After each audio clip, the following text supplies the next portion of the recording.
Good afternoon, all. So today's our topic is microcephaly. इससे पहले हमने पढ़ा था हाइड्रोसेफेली। हाइड्रोसेफेली में हमने पढ़ा था कि जब ब्रेन में क्या हो जाता है, हमारा फ्लूइड भर जाता है तो उससे जो हेड है उसका साइज बहुत बड़ा हो जाता है। बट दिस इज अपोजिट, ठीक है, माइक्रोसेफेली। अब माइक्रो मतलब होता है छोटा, स्मॉल, ठीक है, एंड सेफेली मीन्स सेम हेड या ब्रेन, ठीक है। जब ब्रेन का साइज छोटा होता है उसको हम क्या बोलते हैं, microcephaly. So let's start. It is a condition in which baby's head is smaller than expected. इसमें क्या होता है, जो बेबी होता है उसका सर बहुत छोटा होता है एज कंपेयर टू नॉर्मल के, ठीक है। जितना होना चाहिए उससे क्या होता है, बहुत छोटा साइज होता है ब्रेन का। Because brain has not developed properly during pregnancy, क्योंकि जब प्रेगनेंसी के टाइम पे जो ब्रेन है वो पूरी तरीके से डेवलप नहीं हो पाता है, ब्रेन का पूरा विकास नहीं हो पाता है उस टाइम पे, प्रेगनेंसी के टाइम पे, और has stopped growing after birth. या तो ऐसा हो सकता है कि प्रेगनेंसी के टाइम पे ब्रेन का डेवलपमेंट नहीं होता, मतलब कम होता है, या फिर ऐसा हो सकता है कि आफ्टर बर्थ, जब वो जन्म ले लेता है उसके बाद जो उसकी ग्रोइंग पावर है वो कम हो जाती है, ठीक है, और ब्रेन का जो साइज है वो छोटा ही रह जाता है।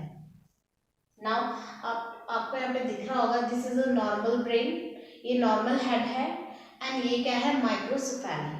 माइक्रोसेफेली वाला हेड ऐसा होता है एंड नॉर्मल ये है।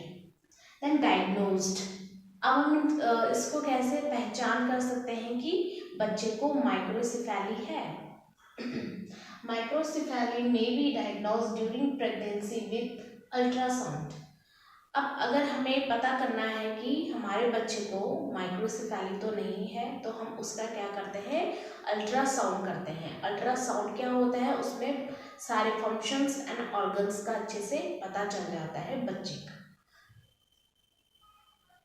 इन द सेकेंड ट्राइमेस्टर और द अर्ली थर्ड ट्राइमेस्टर, और ये हम कब कर सकते हैं, जब लेडी का क्या चलता है, सेकेंड ट्राइमेस्टर, ठीक है, सेकेंड ट्राइमेस्टर में होती हैं, या फिर थर्ड ट्राइमेस्टर से पहले हम बच्चे को डायग्नोज कर सकते हैं कि उसको माइक्रोसेफेली तो नहीं है। Okay, then symptoms. अब इसके कौन कौन से सिम्टम्स होते हैं और कौन कौन से कारण होते हैं जिनके कारण हमें पता चलता है कि बच्चे को माइक्रोसेफेली है। स्मॉल हेड साइज, हेड का साइज क्या होगा, स्मॉल होगा, छोटा होगा। Slow weight gain and growth, जो उसकी ग्रोथ होगी वो क्या होगी, वो धीरे धीरे होगी, और उसका जो वेट गेन होता है, मतलब जो वजन होता है वो धीरे धीरे बढ़ता है, ठीक है। जिस उसमें बढ़ना चाहिए वैसे नहीं होता है, उससे बहुत ज़्यादा पीछे होता है। हाई पिच्ड क्राई, जब बच्चा रोता है तो बहुत चीख चीख के रोता है। लिटिल एपेटाइट और प्रॉब्लम विथ फीडिंग, ठीक है, फीड करने में बच्चे को प्रॉब्लम होती है, और लिटिल एपेटाइट, भूख बहुत कम लगती है बच्चे को। मसल स्पाम्स, जो मसल होती हैं वो क्या होती है, मसलों में क्या होती है, टाइटनेस हो जाती है, ठीक है, मसल्स उसकी बहुत ज़्यादा टाइट हो जाती है।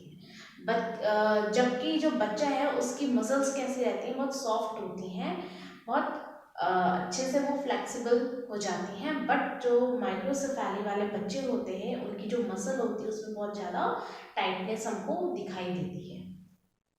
ट्रीटमेंट, अब इसका कोई प्रॉपर ट्रीटमेंट तो है नहीं, बट इतना कर सकते हैं कि ट्रीटमेंट कैन हैव, ट्रीटमेंट से हम थोड़ी बहुत मदद कर सकते हैं, बट कांट क्योर, बट ये ठीक नहीं हो सकता है, ठीक है। एंड इसके कॉजेज क्या है, इन्फेक्शन हो सकता है प्रेगनेंसी के टाइम पे, ठीक है, एक्सपोजर ऑफ टॉक्सिन्स हो सकता है, यदि लेडी ने कोई भी ड्रग्स वगैरह सेवन करा हो, ये इसके मेन कॉजेज होते हैं। या मॉल न्यूट्रिशन की कमी हो जाती है, अगर बच्चे के अंदर पोषण की कमी हो जाती है, उससे भी ये हो सकता है। So if you like my video, then please like and subscribe my channel. So thank you so much.